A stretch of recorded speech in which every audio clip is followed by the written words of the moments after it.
Hello everyone, perfection IAS में आप सभी का स्वागत है। फ्रेंड्स, हम लोग करेंट अफेयर्स की सीरीज़ कर रहे थे जिसके अंतर्गत हमने नेशनल और इंटरनेशनल करेंट अफेयर्स को पढ़ लिया था। आज हम लोग बिहार करेंट अफेयर्स को शुरू करने जा रहे हैं। फ्रेंड्स, आप लोगों में से कई लोगों का रिक्वेस्ट था कि इसे क्वेश्चन आंसर मोड में कराया जाए, तो आज हम लोग क्वेश्चन आंसर मोड में बिहार करंट अफेयर्स को करा रहे हैं। लेकिन जो अपना लेक्चर मोड में जो चल रहा है, टॉपिक मोड में जो चल रहा है लेक्चर, वो चलता रहेगा, आप उसके लिए बिल्कुल ना घबराएं। लेकिन कुछ क्वेश्चंस को हमने, क्योंकि बिहार करंट अफेयर्स के अंदर ज़्यादातर जो क्वेश्चंस होते हैं वो वन लाइनर होते हैं, तो इसलिए हमने कुछ क्वेश्चंस को वन लाइनर के फॉर्म में, क्वेश्चंस के फॉर्म में लेकर आए हैं। एंड आई होप कि आप लोग को इससे फ़ायदा मिलेगा। आप लोग अपने जो भी करंट अफेयर्स का जो भी बुक्स है उसको आप इससे क्या कर सकते हैं, जो भी आपने नोट्स बनाया है या जो भी बुक्स है उसको आप इससे इनरिच कर सकते हैं। अगर कुछ पॉइंट छूटा हुआ है तो आप ऐड कर सकते हैं। तो शुरू करते हैं आज के लेक्चर को और समझते हैं। सबसे पहला क्वेश्चन है कि किस राज्य को स्कॉच संस्थान के द्वारा स्कॉच गवर्नेंस गोल्ड अवार्ड प्रदान किया गया है। अवार्ड का क्या नाम है, याद रखेंगे, स्कॉच गवर्नेंस गोल्ड अवार्ड। ठीक है, आंसर क्या होगा, किस राज्य को दिया गया है, तो बिहार राज्य को दिया गया है। अब क्वेश्चन ये राइज होता है कि आखिर बिहार राज्य को दिया क्यों गया है, और दूसरा प्रश्न ये उठता है कि कब दिया गया है। तो आपको बता दूं कि अभी 75th स्कॉच कॉन्फ्रेंस जो है वो चल रहा था। 75th स्कॉच कॉन्फ्रेंस चल रहा था और इस कॉन्फ्रेंस के अंतर्गत बिहार को स्कॉच गवर्नेंस गोल्ड अवार्ड दिया गया है। दूसरा क्वेश्चन यह राइज होता है कि क्यों आखिर दिया गया है, रीज़न क्या है। तो बिहार को इसलिए दिया गया है क्योंकि बिहार ने लोक सेवाओं के क्षेत्र में, जो पब्लिक सर्विसेज होते हैं, इस क्षेत्र में ऑनलाइन और ई गवर्नेंस को काफ़ी बढ़ावा दिया है। ऑनलाइन सर्विसेज को बढ़ावा दिया है, ऑनलाइन सर्विसेज को और ई गवर्नेंस को काफ़ी बढ़ावा दिया है। और क्यों बढ़ावा दिया है, क्योंकि इसके द्वारा जब हम लोग ऑनलाइन सर्विसेज प्रोवाइड करते हैं लोक सेवाओं में, तो जो पारदर्शिता है वो पारदर्शिता काफ़ी आती है। इसलिए और पारदर्शिता आती है, साथ के साथ जो वास्तविक जिनको आवश्यकता होती है ना, वास्तविक जो हितधारक होते हैं उनके पास सेवाओं तक पहुंचती है।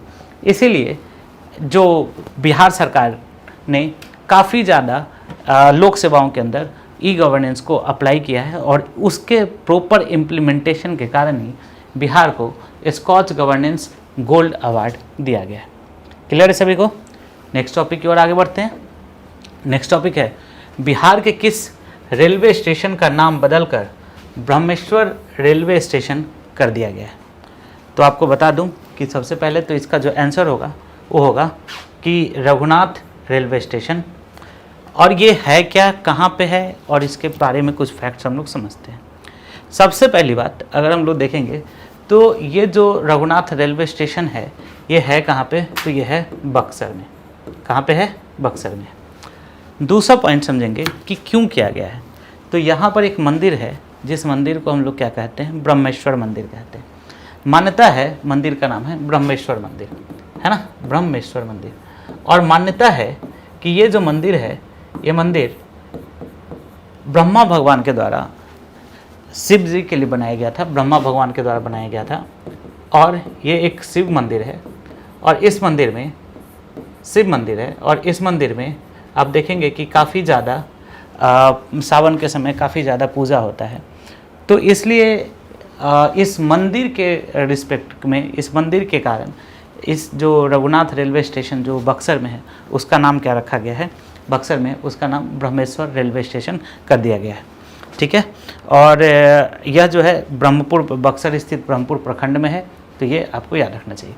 नेक्स्ट क्वेश्चन है कि the book of Bihari literature एक पुस्तक है, इसको किसने लिखा है।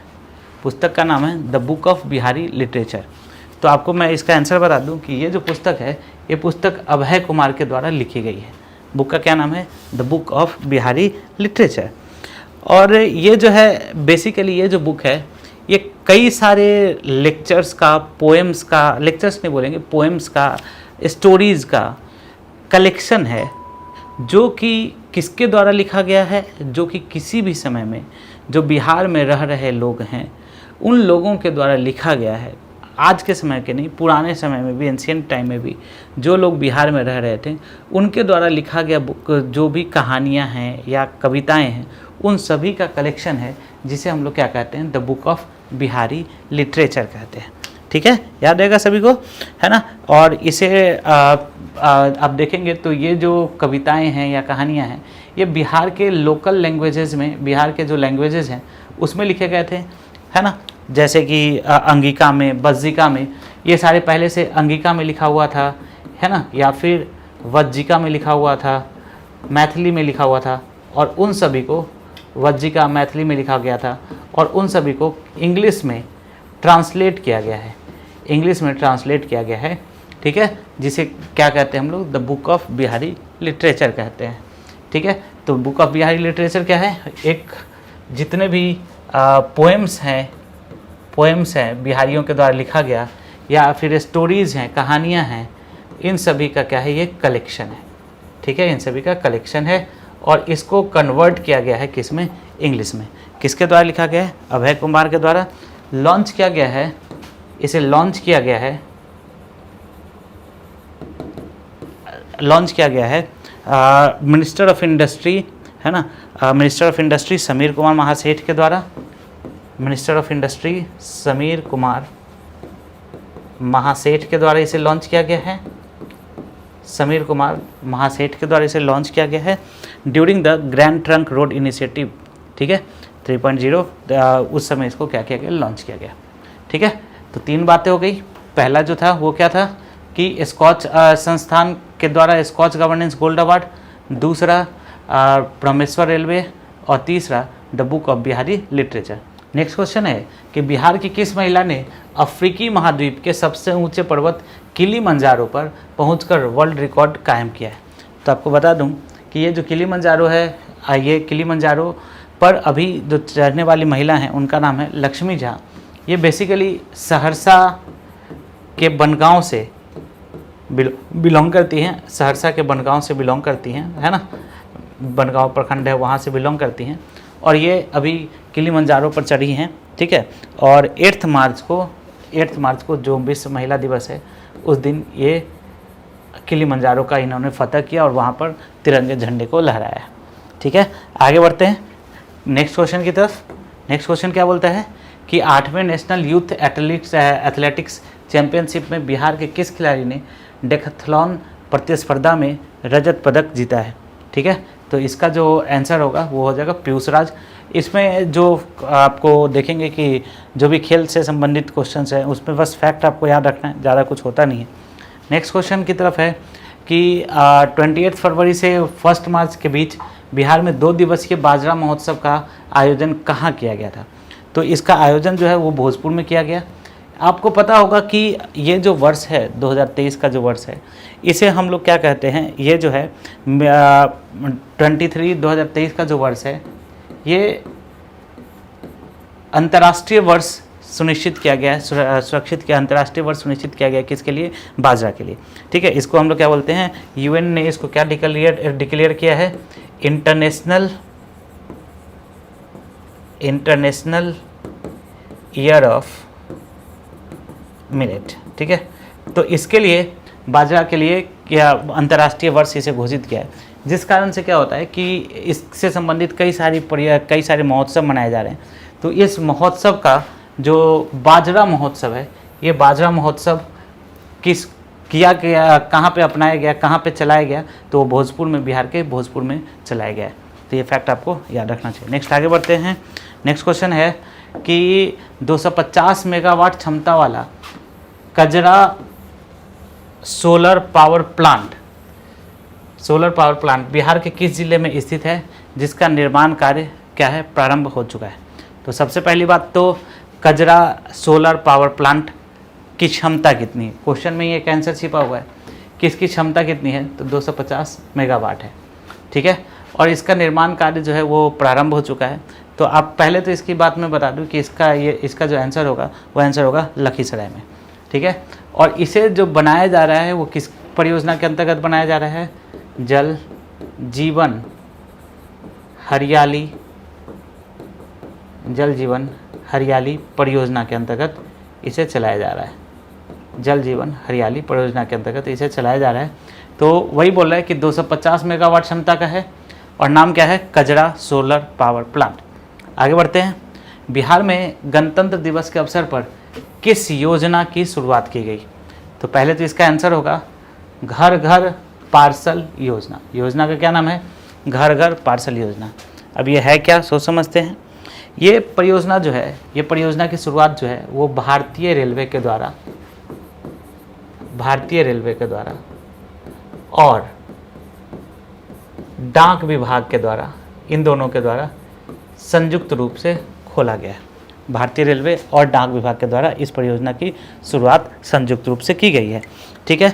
और इसके लिए जो पहली ट्रेन है ये 26 जनवरी को चली और ये सूरत से ये चलना शुरू की है ये ट्रेन, ये इस परियोजना के अंतर्गत। और ये जो है लेकर, ये पार्सल लेकर सूरत से कहाँ आएगी, बिहार में आएगी।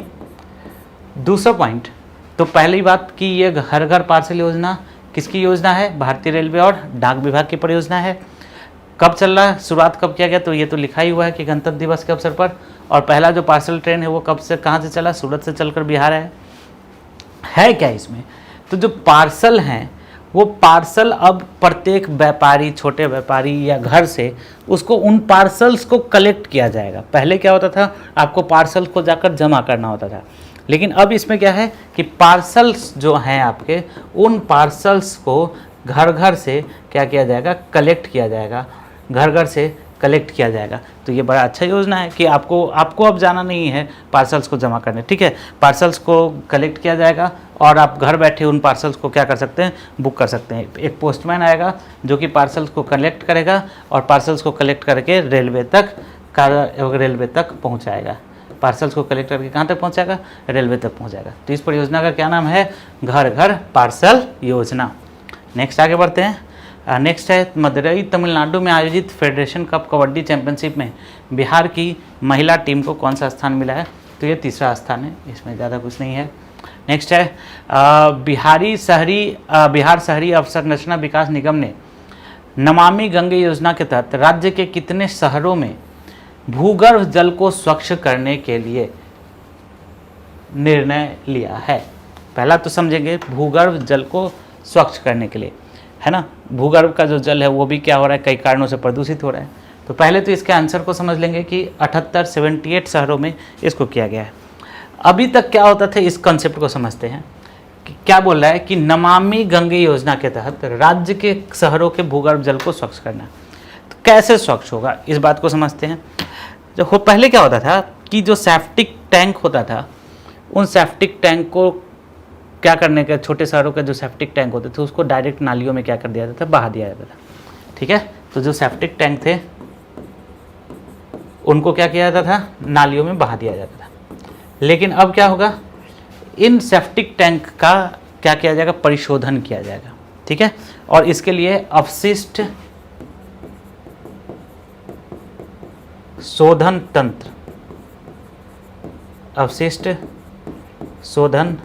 तंत्र लगाया जाएगा। ठीक है, अपशिष्ट शोधन तंत्र लगाया जाएगा। और जब अपशिष्ट शोधन तंत्र लगेगा तो क्या होगा, ये जो आप देख रहे होंगे कि जो ग्राउंड वाटर है वो भी ग्राउंड वाटर क्या होते जा रहा है, डिप्लीट होते जा रहा है, कम होते जा रहा है। तो हमारे पास जल की भी कमी है।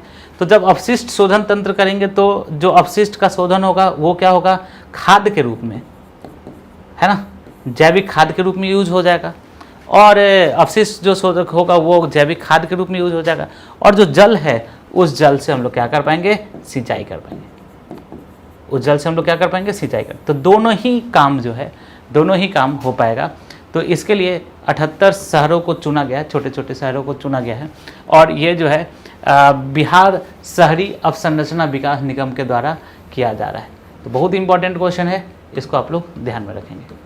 ठीक है, नेक्स्ट आगे बढ़ते हैं। नेक्स्ट टॉपिक की ओर।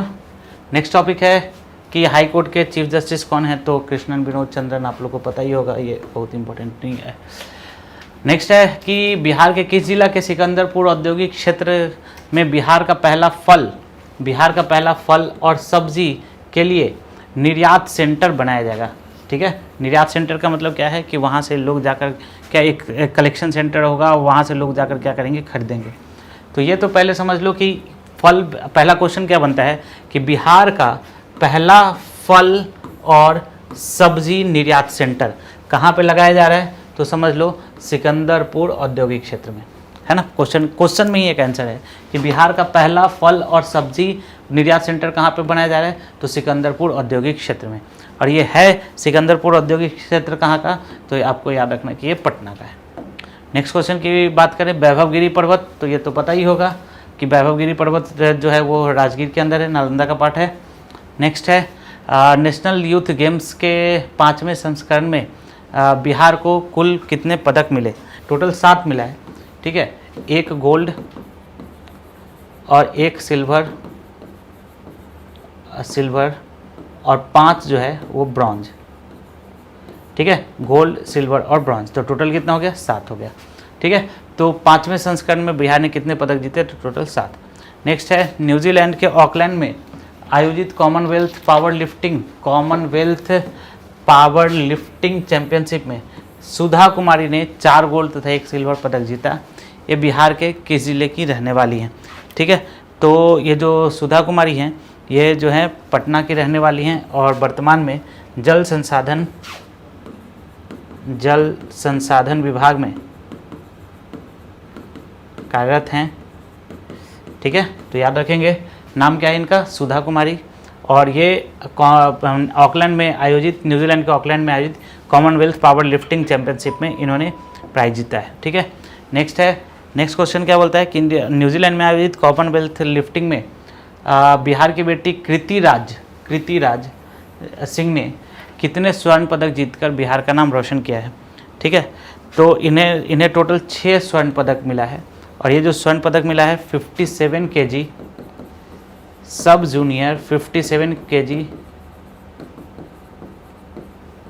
सब जूनियर वर्ग में इनको दिया गया है, ठीक है। नेक्स्ट क्वेश्चन की ओर आगे बढ़ेंगे कि 10 दिसंबर 2022 को ईशान किशन, आपको पता होगा बिहार से ताल्लुकात रखते हैं, पटना से, ठीक है। और ये अभी हाल ही में इनका चयन जो है वो वर्ल्ड कप की टीम में भी हो गया है। तो इन्होंने सबसे तेज़ दोहरा शतक लगाया था, ठीक है, 10 दिसंबर 2022 को। तो एक बात बता दूं कि 126 गेंदों में इन्होंने दोहरा शतक लगाया था, जो कि सबसे तेज़ दोहरा शतक का रिकॉर्ड है। और ये जो शतक लगाया है वो किसके खिलाफ लगाया है, बांग्लादेश के खिलाफ लगाया है।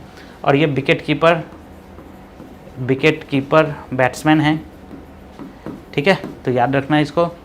नेक्स्ट टॉपिक की ओर आगे बढ़ते हैं कि टोक्यो पैरालंपिक में बिहार के 2 एथलीटों ने पदक जीता है। तो सबसे पहला तो मुजफ्फरपुर के शरद कुमार हैं। तो यहाँ से एक बात याद रखना है कि मुजफ्फरपुर से बिलोंग करते हैं शरद कुमार, और इन्होंने ऊंची कूद प्रतियोगिता में इनको कौन सा पदक मिला है, कांस्य पदक मिला है, तो ये बिल्कुल करेक्ट है।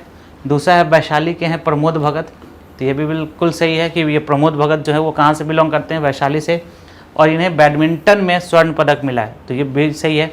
इसका आंसर क्या हो जाएगा, सी की ए भी सही है और बी भी सही है, दोनों ही करेक्ट है। नेक्स्ट आगे बढ़ते हैं कि किस नगर निगम ने भारत की पहली डिजिटल करेंसी जारी की है, तो इसका भी आंसर हो जाएगा पटना नगर निगम ने। पटना नगर निगम ने क्या किया है, भारत की पहली डिजिटल करेंसी जारी की है, central bank digital currency, CBDC, ठीक है, सेंट्रल बैंक डिजिटल करेंसी, ये जो है जारी किया गया है मई 2023 में, ठीक है। नेक्स्ट है कि बिहार के किस महिला को राष्ट्रीय फ्लोरेंस नाइटिंगेल अवार्ड 2023 दिया गया है, राष्ट्रीय फ्लोरेंस नाइटिंगेल अवार्ड 2023। तो ये जो है इसका आंसर हो जाएगा ANM गायत्री कुमारी को दिया गया है।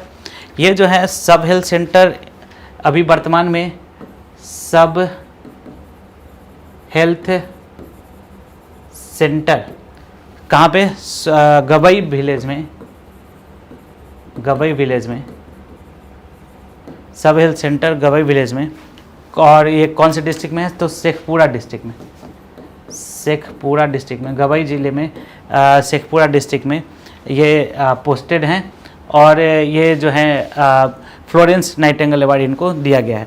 इन्होंने ये कोरोना के समय में इनको जो दिया गया वो कोरोना वॉरियर के रूप में इन्होंने काफ़ी अच्छा काम किया था, उसके लिए दिया गया है। और ये जो अवार्ड दिया जाता है, ये अवार्ड दिया जाता है किसके द्वारा, तो दिया जाता है मिनिस्ट्री ऑफ हेल्थ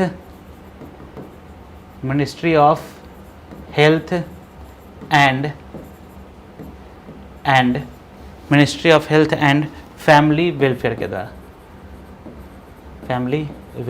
द्वारा, ठीक है।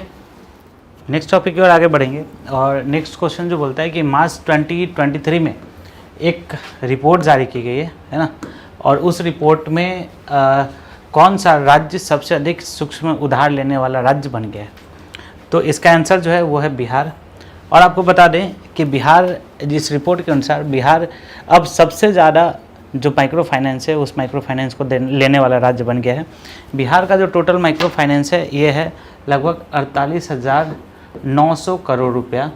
इसने बिहार ने अभी किसको पीछे किया है, तो बिहार ने पीछे किया है तमिलनाडु को पीछे किया है। तमिलनाडु सबसे ज़्यादा पहले जो था वो माइक्रो फाइनेंस लेने वाला राज्य था। और अब भी जो है टोटल माइक्रो फाइनेंस का बिहार का जो परसेंटेज है, टोटल माइक्रो फाइनेंस में बिहार का जो परसेंटेज है वो लगभग 14.5% है।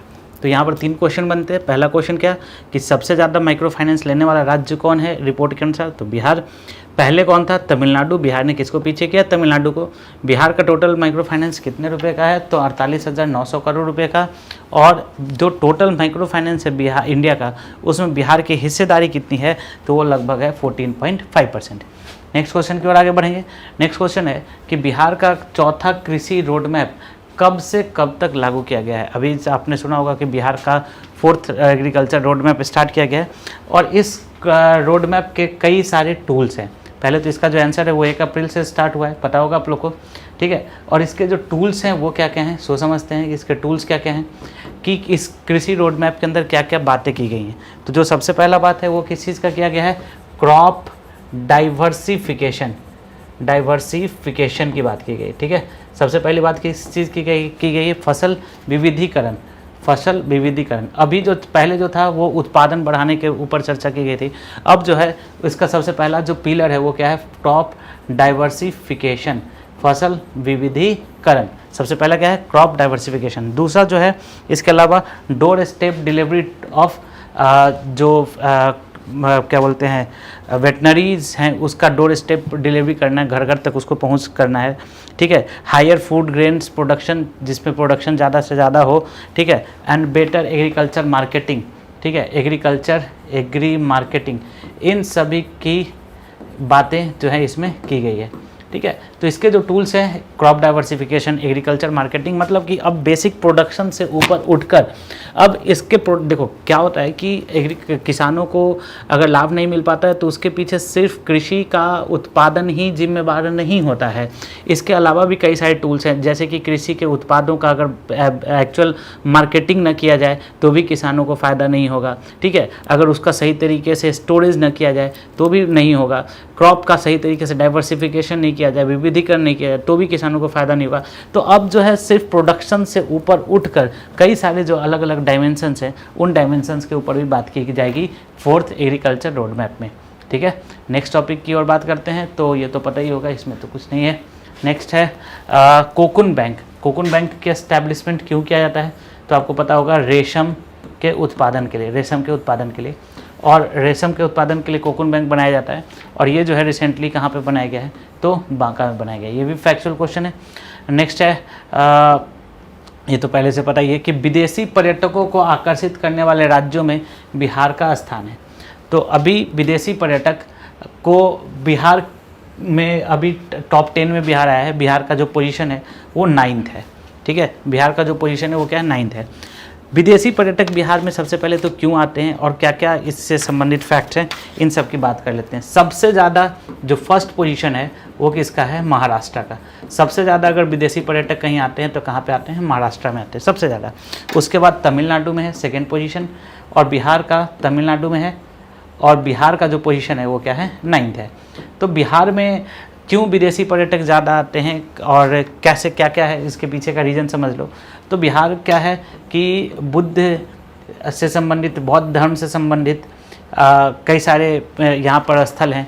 इसके अलावा जैन धर्म से संबंधित या फिर सनातन धर्म से संबंधित, है ना, सब धर्म यहाँ पर बेसिकली जो पर्यटक आते हैं वो किससे संबंधित आते हैं, धार्मिक पर्यटक जो हैं वो बिहार में ज़्यादा आते हैं। तो बिहार का जो स्थान है वो कौन सा स्थान हो गया, 9th स्थान हो गया।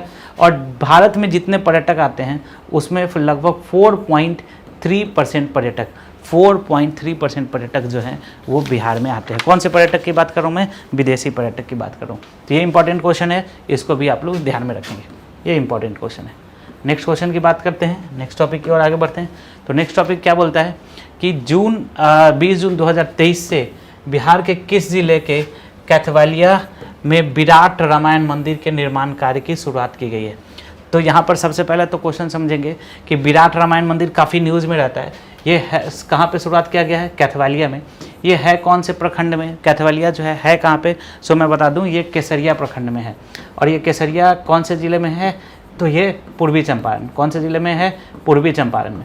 और पूर्वी चंपारण ज़िले में है केसरिया, पूर्वी चंपारण ज़िले में हो गया, ठीक है। कब इसकी शुरुआत की गई है, मंदिर का क्या नाम है, विराट रामायण मंदिर। शुरुआत कब की गई है, 20 जून 2023 को इसकी शुरुआत की गई है कहाँ पे, तो पूर्वी चंपारण में।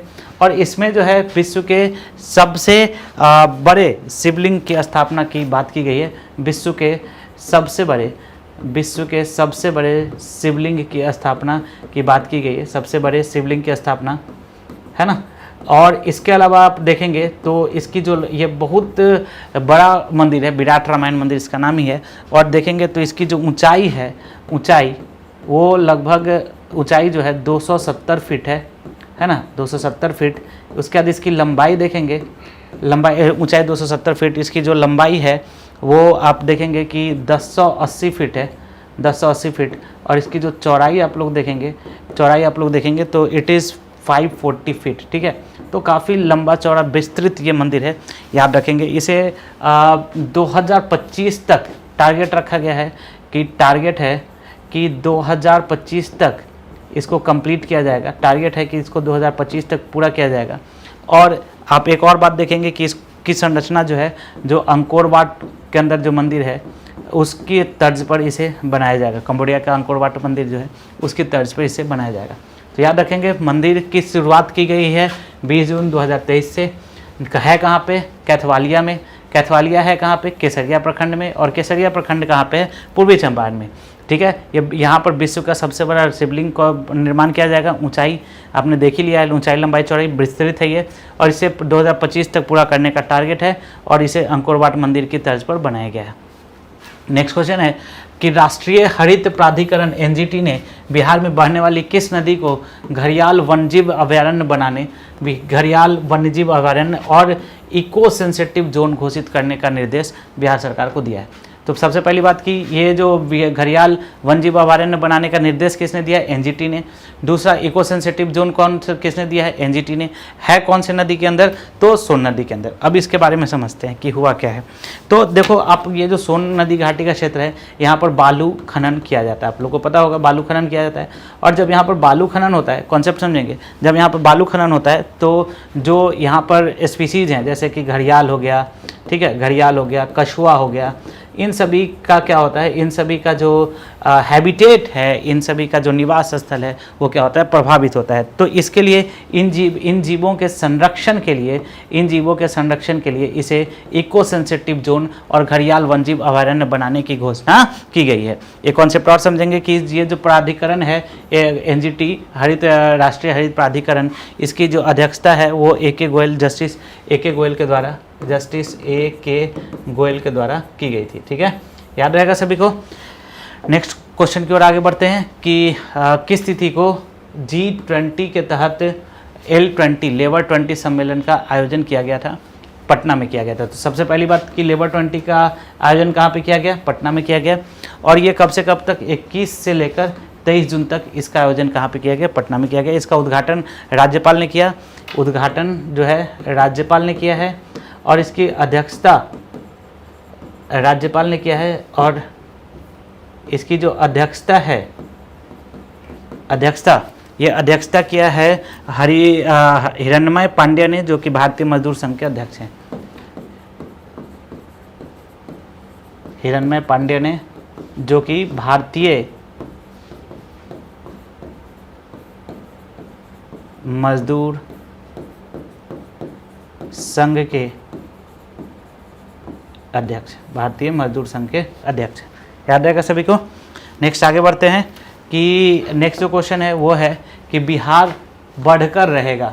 ये पुस्तक अभी रिसेंटली में न्यूज़ में था, क्योंकि ये जो पुस्तक है लिखा है डॉक्टर जगन्नाथ मिश्र ने। ये बिहार के पूर्व मुख्यमंत्री थे, और इनके बड़े बेटे ने अभी इसे मुख्यमंत्री को दिया था इसे। तो बिहार बढ़कर रहेगा, ये पुस्तक किसके द्वारा लिखा गया है? ये डॉक्टर जगन्नाथ मिश्र के द्वारा लिखा गया है। इसका विमोचन तत्कालीन राष्ट्रपति स्वर्गीय प्रणब मुखर्जी जी ने के द्वारा किया गया था।